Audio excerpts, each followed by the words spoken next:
I'm John P. We are at the LRS booth at the National Restaurant Association. You've heard us talking about the NRA. That's where we are. It's not the other NRA. It's the NRA that feeds you. Yeah, and we're here to talk about more food, actually. Yeah, and that is true. Technology that the food uses? No, that's not right. The food uses the technology? No, that's not right at all. I don't know. What I do know is we're going to talk to Kelly and Dean from Broxie, and they, speaking of food technology, have invented a very unique food technology. What the heck is a Bruxie? Bruxie is a gourmet waffle sandwich. A what? Waffle sandwich. Okay. Is that like chicken and waffles? That chicken, it's one of the items we do. It's That's an option? Buttermilk fried chicken sandwich. It's our most popular, but we do a full arrangement of savory and sweet. Peanut butter and jelly, I saw. BBJ is excellent. Oh, wait, I'm a big fan of for big kids too. Can we back this up just a little bit? I need to understand, first of all, where did this idea come from? Well, the batter that makes the waffle, what we call the platform, originated in Belgium. And we first developed the mix years ago, and we're trying to sell it, and just never really got a lot of traction on it because we were trying to get the waffles out of just the breakfast category. Right. And I ended up hiring my partner Kelly, a friend of 25 years, to help me as a consultant to bring this to market. And what ended up happening is he was over in South Korea, and he called me, says, I'm eating something. It's not quite a pancake, it's not quite a waffle, but it's folded over and you can walk with it. He goes, it's really cool. Can we do the same thing with a waffle? I was out kind of walking the streets late at night after a few beers, trying to figure out how can I have something in my hand and have my beer in my hand using the waffle. And that's kind of where the idea came from. And I placed a phone call to Dean. I think it was 2 o'clock in the morning my time. You drunk dialed him basically? A little bit. A little bit. Some of the best ideas come that way. Absolutely. So you said the phrase, you wanted to take the waffle out of the breakfast market. Who thinks of that? Yep. Well, we did. But anyway, the concept, the waffle's not sweet. It's light, airy, crispy, yeasty, kind of like having fresh bread baked for your sandwich. So once we got to the point where we knew we had a great platform, and then we just paired it up with great ingredients, and because of the flavor profile of the waffle, it works great either savory or sweet. Right. And then once you're in the mode of designing quote unquote a sandwich, it's all up to the imagination. So we had a lot of fun with it. So you came up with the idea, you implemented it. You now have how many restaurants? We have 5 currently and a 6th in construction. Where? All in Southern California, primarily Orange County. Where's Dallas? Texas is on the target market. Absolutely, being such a business-friendly state. Yeah. How did you start? So you got 5 with 6 under construction. How did you get it started in the beginning? We started in Old Town Orange after a long search for properties, and we actually took over what's known as Orange's oldest hamburger stand, and it's 420 square feet. Like a It was like a little hamburger shack with some little, a very small amount of seating on it, around it. So and really had not been very busy for almost 60 years, and we kind of captured the imagination of the university and the folks around it, and it really kind of took off. So is this one of those things now where people show up there and they have to wait like half an hour to get a Bruxie? It's not quite a half an hour, but the lines on a busy weekend will get to 20-25 minutes. But I'll tell you the unique thing is and speaking of kind of technology, is we attract a crowd of people who are used to Yelp and the social media. And so it actually turns into this whole social environment. Viral. So the people are there, happy to stand in line, happy to talk to people they don't know, tell them if they haven't been there before, tell them what they should get, tell them what they've had. So it really has created this buzz right across the street from Chapman University. So it's this very cool vibe that got created in this, as Dean said, this old 60-year-old shack that was sitting there with really relatively no traffic and activity for years. And Dean, did I hear that you guys call, like, you scream out their names? What do you do when the order is ready? The physical nature of the facility, it's a pretty close proximity. So we like to have that personal touch. So we're basically out there calling people, delivering the food by name, and it really kind of helped. The service level that we're identified with started there. It's very high, and we wanted to continue We come that. more from, and we're both chefs in one life or another.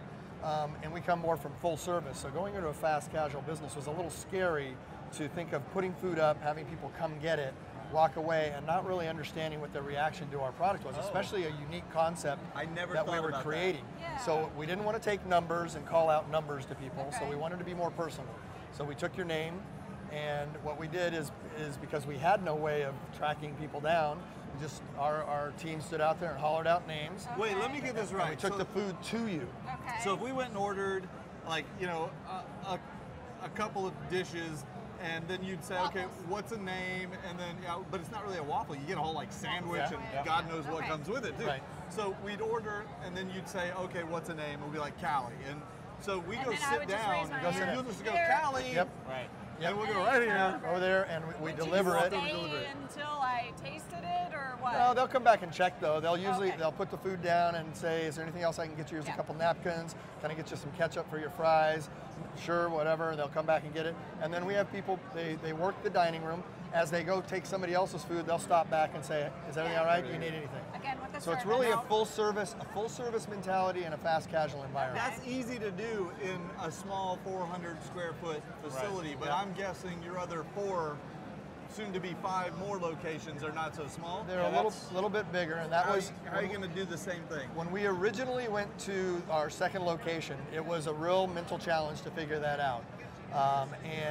We went from 420 square feet plus some outside seating to an 1,800 square foot facility with a lot of patio. Oh, wow. And thinking about the fact that we might have 3 or 4 people hollering out names all over the place, I actually thought it would be annoying to the guests. Yeah, it probably would be. Yeah. A lot of It names. would be to me if I was a guest. Right. So we started trying to track down some other type of paging system, but I still didn't want to be in the paging mode of having the guests have to work. Our whole philosophy was the guests, to make it easy for the guests. So as we looked at all the different things out on the market, there's a type that you have to plug this thing into your table deal and push buttons, and I've been to those, and Confusing. I don't understand them, and I get confused Sounds about them. confusing. And so we were dealing with LRS. I've dealt with LRS for years, actually. And one of the other people in the company knew Mark Berglund, and so we brought Mark in and we started talking about what we needed. And they were, at the time, a little over 2 years ago, were working on a product called the Table Tracker. Yeah. And what it did for us is it accomplished really what we wanted to accomplish by giving us the ability to find people, or the general area. We have a lot of communal seating or community tables, and so we might have 3 or 4 different trackers on the same table. Oh. So we can find the general area, and then we still have that Then you can have ambiance the of name. hollering out names, Oh, names interesting. after. Okay, so just that table tracker. as reference, though, let's describe what the... that technology, if I'm correct, you put like RFID tags under the table. Exactly. They're stuck all under the table. Exactly. And then you give them a little puck or something, and they put it on the table. Correct. And wirelessly it tells your kitchen or your servers this is where they're located. At our expediting area, or the outside area of the kitchen, it has a screen and it shows the tracker number and the table of where those people are. And what we have our cashiers do is when they take your name, they take the tracker and they plug a number in next to the name. So when we bump a check from our other technology, which is our kitchen display systems, it bumps a little ticket that has that. The runner gets it, looks at the tracking screen, and goes out there and calls out the name. So we can match up the table tracker with your name, and we get the best of both worlds. And it actually improves our efficiency. Yeah. It gets food out to you quicker, and you're sitting there relaxed and comfy, and you get to find tables and not worry about. And it gets to We'll keep even you have guys people- in a customer service The customer service was the absolute driving reason, but we didn't want to give up that personal level, but we knew we had to take on the technology piece because it's not feasible to be walking around in food calling people's names. The other thing is that restaurants are really busy. That some people will actually move from a table. Oh yeah. They'll say with the orders to go, we have a separate area with and they put the tracker on it's to go. Well, if they say, well, a table's open up now, I want to go sit down, it follows them to then they're like, wow, you guys found me. Or maybe And they're it's inside and they think, Exactly. oh, you know, it looks nice out there. Let's go sit on the patio, right? It happens all the time. So they'll be at this table and it tracks you.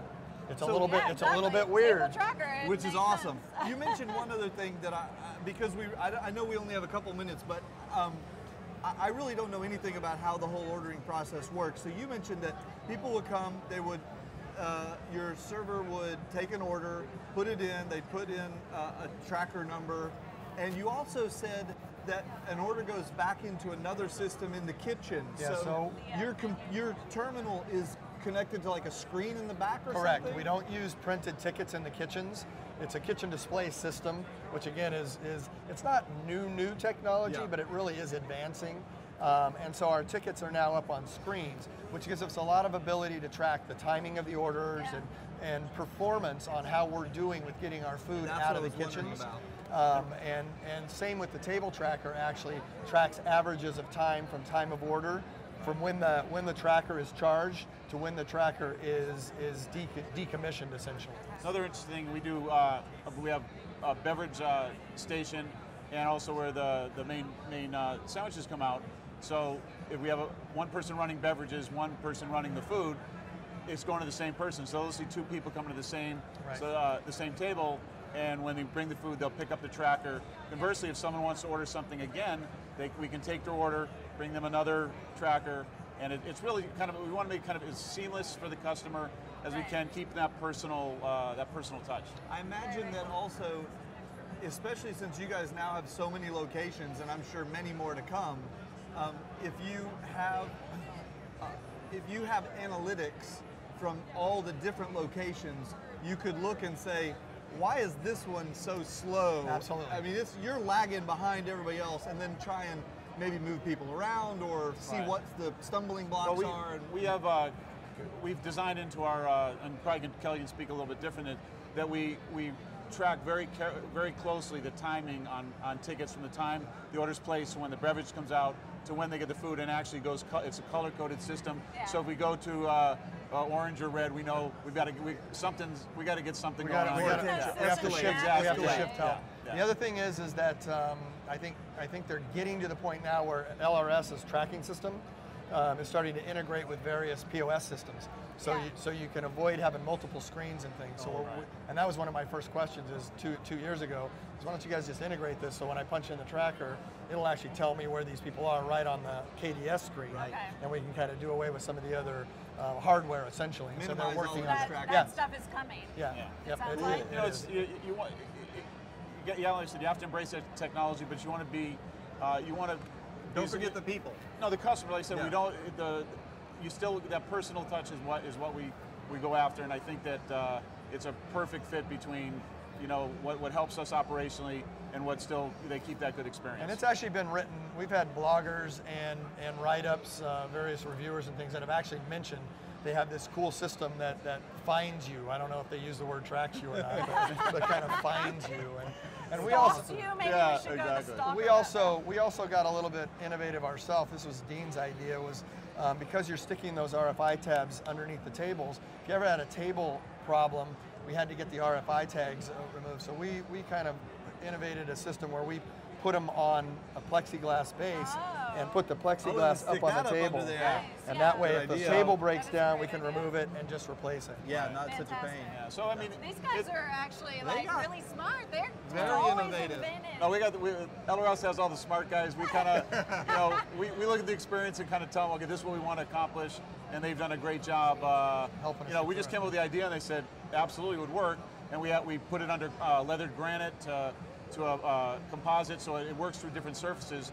So it really is a great help to us, because like I said, it's just through our history we found that there was a challenge with some of the tags coming off, so this ended that problem for us. That's awesome. Well, thank you guys so much for joining us and giving us a little insight into how you guys use the LRS systems, and also just Broxie in general. Being awesome. That is really Next cool. time we're in Orange County, we're gonna track you down. There you Perfect.